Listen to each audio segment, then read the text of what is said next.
Alright, little twins. Let's get into this motherfucking reaction. We got the most mind-blowing coincidences in history that can't be explained. You feel me?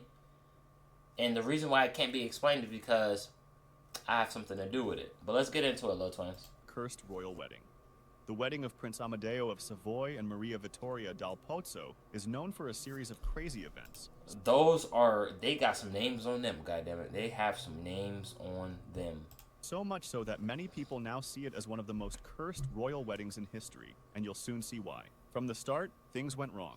As the wedding group left the palace and began walking toward the church, a colonel on horseback was leading the way. But the weather was extremely hot, and the colonel collapsed from sunstroke and died. Someone else quickly took his place, and the group continued. But when they reached the palace gates, they couldn't open them. It turned out the gatekeeper had suddenly died. Even with these disturbing signs, the wedding continued. After the ceremony, the group went to the train station to take the bridal train, but the officer who had written the marriage contract collapsed from a stroke and died. Why is everyone dying? The station master was killed when he accidentally fell under the bridal carriage. What? The disasters didn't stop there. As the group started going back to the palace, yet another tragedy occurred. The Count of Castiglione, who was riding a horse beside the carriage, was pulled under its wheels and killed. Bro, what's going on?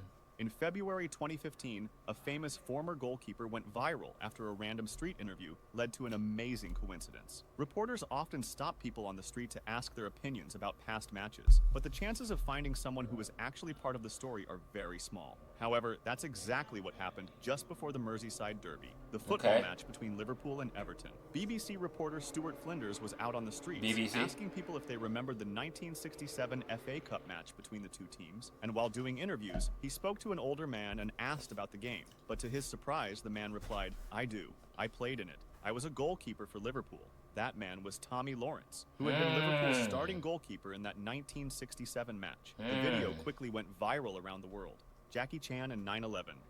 In the film called Nosebleed, Jackie Chan was going to play a window cleaner who worked at the World Trade Center. While doing his job, his character would discover a terrorist plot, either to destroy the Statue of Liberty or, in some versions of the story, the Twin Towers themselves. Filming for Nosebleed was set to start on September 11th, 2001, at the real World Trade Center. But in a crazy turn of events... By the way, chat, a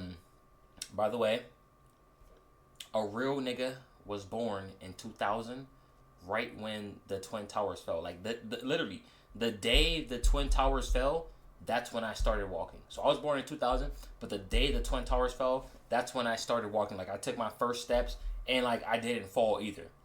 So that's how I know I'm secretly a part of some type of conspiracy, man. I'm gonna keep it up. Like, I genuinely think that, like, I got superhuman abilities or something.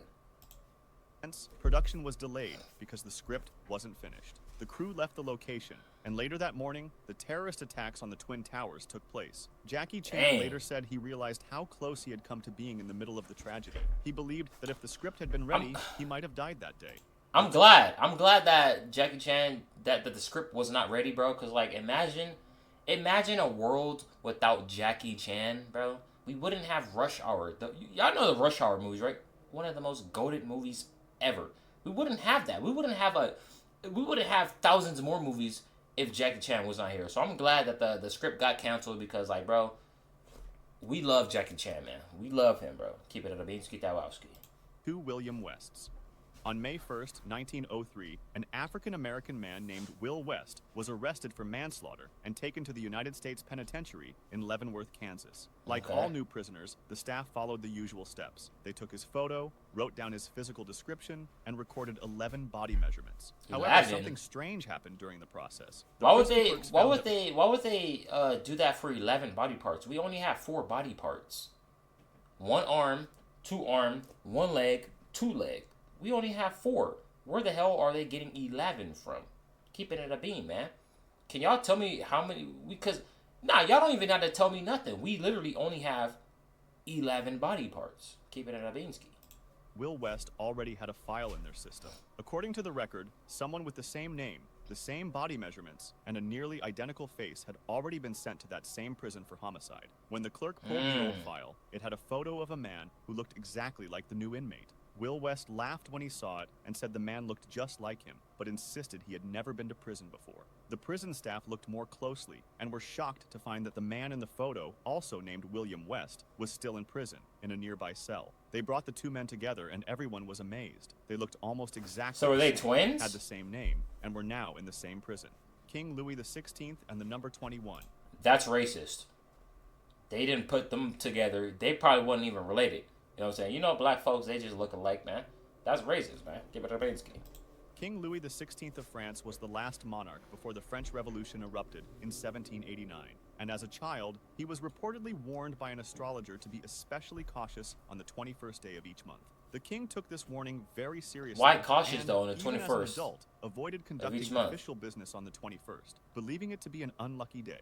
Fast forward to June 1791, during the French Revolution, when Louis decided it was time to escape the capital. The plan was carefully arranged. They would leave Paris and head for a royal stronghold. But there was something peculiar. Louis chose to flee on June 21st, the date he had spent his life avoiding.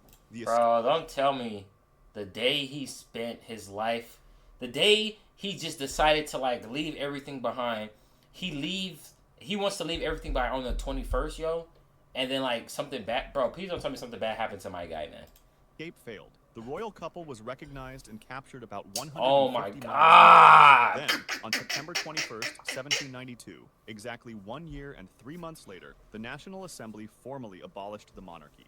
France was declared a republic, and King Louis XVI lost his title, his power, and a life. Tutankhamun's cursed... He lost his life? What did they do to him? Trumpets. There's a really strange pattern that seems to repeat around the ancient trumpets discovered in the tomb of Tutankhamun, the Egyptian pharaoh, so much so that they're said to be cursed. After being found by British archaeologist Howard Carter, the trumpets were placed in the Egyptian Museum in Cairo, where they remained untouched for 17 years, but that changed in 1939, when the BBC asked Egyptian authorities for permission to play one of the trumpets live on the radio. The event was broadcast to about... dude. Why? See, it's these damn white folks, man. These damn white folks, they want to mess with history, and they want to do all this, bro. If it's been none touched for 17 years, what would give the white person the energy to want to go play the trumpet that's been non-touched for 17 years, bro? Like, there's demons inside of that trumpet, man. There's spirits inside of there. Why would you want to do that, bro? Just dumb and ignorant. 150 million listeners, with a musician playing the trumpet in a studio. Just a few months later, on September 1st, World War II began. At the time, no one saw any connection between the trumpet and the outbreak of war, since the two events were months apart, but that would soon change. After that, the trumpets stayed in the museum and weren't played for nearly 30 years. Keep them in there. That changed in 1967, when a museum staff member played one of the trumpets again. Oh a few days later, the Six-Day War broke out between Egypt and Israel. Oh then my in God. One of the trumpets was played once more, and on August 2nd of that year, the Gulf War began. By this point, some began to believe there was a... Can we just stop playing the trumpets, please? Can we do that? How about we just never touch them ever again? How about we just, like, we turn it and we put the trumpets through a damn paper machine and it just shreds into pieces so we don't have no access to it? How about we do that? Because like, obviously, they keep playing the trumpets and bad things keep happening. So, like, is nobody noticing these things? Is no one noticing? Was there no conspiracists back then? What are we doing, man? Connection between the trumpets Jesus. and these catastrophic wars. In 2011, the trumpet was played again, and just days later, on January 25th, the Egyptian Revolution started. Oh my There's God. no scientific evidence linking the sound of the trumpets to the start of these wars, of course. But obviously, there's no scientific evidence, brothers. You can't get scientific things from that. It's spiritual warfare, man. That they should not, them whats should not be tapping into, man. Come on now. The repeated timing has led many to believe in a connection. Today, both instruments are stored at the Egyptian Museum in Cairo and are not expected to be played again. Thank God. Steve Jobs' biological father. After his adoptive mother passed away in 1986, Steve Jobs began searching for his biological family. He eventually found his sister and mother, but he didn't know that he had already crossed paths with his father years earlier. Steve used to frequently visit a Syrian restaurant owned by Abdel Fattah Jandali, who, by coincidence, that's a crazy turned out name. to be his father. Neither of them knew they were related at the time, until 2006, when Jandali discovered the truth. He chose not to contact Jobs, fearing he might be seen as someone looking for money. So I get that. This unexpected I get connection, the two never got to know each other. I get that part. The presidential bloodline. Almost all U.S. presidents share one strange thing in common. In 2012, a 12-year-old girl from California began researching her family's French ancestry, but got curious. The thing that they share in common is they like little kids. All the presidents like little kids. Just do your research. It'll hit different once you find out the truth. And decided to study the bloodlines of American presidents instead. Her grandfather, who had years of experience in genealogy, helped her with the research. They started with George Washington and traced both male and female lines of ancestry, and what they found was surprising. Washington was related to King John of England, the same king who signed the Magna Carta, the famous document that limited the king's powers. This connection had never been made before because most genealogists only followed male bloodlines and had only connected 22 presidents to their roots. But this girl discovered that every U.S. president, except for one, Martin Van Buren, the 8th president, was related to King John. Van I ain't gonna lie, who the hell is Martin Van Beaumont? Who the hell is Martin Van Beaumont, bro? I've never heard of this president ever. The presidents I know of is Obama, Martin Luther King, George Washington, Abraham Lincoln, Hillary Clinton, Bill Clinton, and Bill Nye the Science Guy. Who the hell is Martin Van Beaumont, bro? Who is that? Family was traced back to the Netherlands instead. Napoleon's coronation balloon. In 1804, Napoleon was preparing for his coronation as Emperor of France. He hired a French balloon maker named André Garnerin to create a massive balloon for the event, decorated like a crown with lights and symbols to mark Napoleon's rise to power. Garnerin followed the instructions and launched the balloon during the ceremony. It floated up and disappeared normally, and most people probably forgot about it right after, but the balloon ended up somewhere unexpected. It drifted all the way to Rome and Italy, and eventually landed in Lake Bracciano. The crazy thing, however, is that before it touched down, it passed by and got caught on Nero's tomb. The crown decorations fell off and landed directly on the tomb. When Napoleon heard about this, he was furious. He didn't want to be compared to Nero, the Roman emperor who was known as one of the worst in history. He saw it as a bad sign and blamed Garnerin for the incident. As a result, he fired the ballooner and never used balloons in his military campaign. How you gonna fire him because you insecure? Stoker. Arthur known as the Unsinkable Stoker because he managed to survive not one, but 4 ship sinkings and 6 accidents in total. His first known accident at sea happened on the RMS Asturias. During its first journey after being built, the ship collided with another vessel. Thankfully, there were no casualties, but it was still a serious incident. Arthur Did the boat was later crack? assigned to the RMS Olympic, the largest passenger ship in the world at the time. In Yeah, I know. Give me a minute.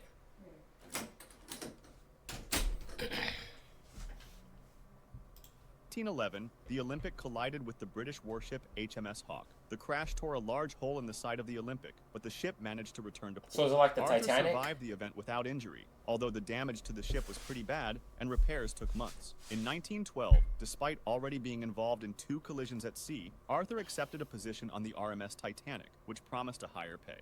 On April 14th of that year, the ship struck an iceberg and famously sank. Arthur was deep in the engine rooms when the collision occurred. Yeah, and he fought his way to the upper deck. Arthur don't need to be buying or building no more boats, man.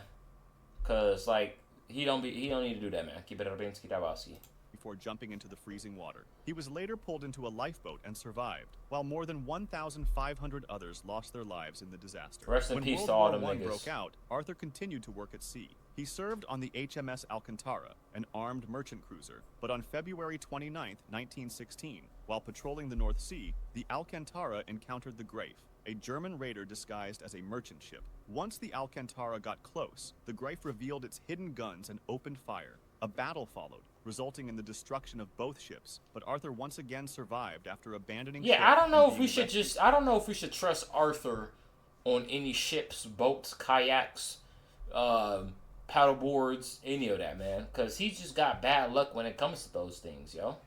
From the cold waters. Later that same year, he joined the crew of the HMHS Britannic, a hospital Here ship we go and again, sister to bro. the Titanic. On November 21st, 1916, just months after his previous accident with the Alcantara, the ship struck a German sea mine. The explosion was powerful, and the ship sank in less than an hour. Come on, Arthur bro. managed to survive yet Again? although 30 people lost their lives. How is he able to survive that many ship incidents with that many lives lost, and he's just able to survive like that? That don't make no sense to me, yo. Like, something's up with Mr. Arthur here. He got bad omens, man. His aura he got negative aura, bro. It's like a negative infinity aura with this dude, man. in that sinking. In 1917, Arthur began working on the SS Donegal. Don't tell another me. hospital ship Don't tell carrying me it wounded freaking soldiers blew up across the again, English bro. Channel. And on April 17th, the ship was torpedoed by a German U-boat. It sank quickly, and 40 people Damn! died, but Arthur escaped one I'm over here sneezing because of Arthur, and he's over here surviving. more time. After that one, Arthur retired from maritime work. Thank God. If you like this Thank God Arthur freaking retired, bro. We don't need Arthur on any more boats. Honestly, Arthur's chapter, Arthur's history, his lore is the worst out of all these other mind-blowing coincidences, yo. Because, like, yo, you blew up. You are the reason why two ships that were specifically made to be basically like a hospital but on water, you blew up all those ships, yo. Like, Arthur, I hope you are screaming in hell right now. Other than that, shout out to the guy who made this video, Lil Twins. It was a W ass video. See y'all in the next one, man.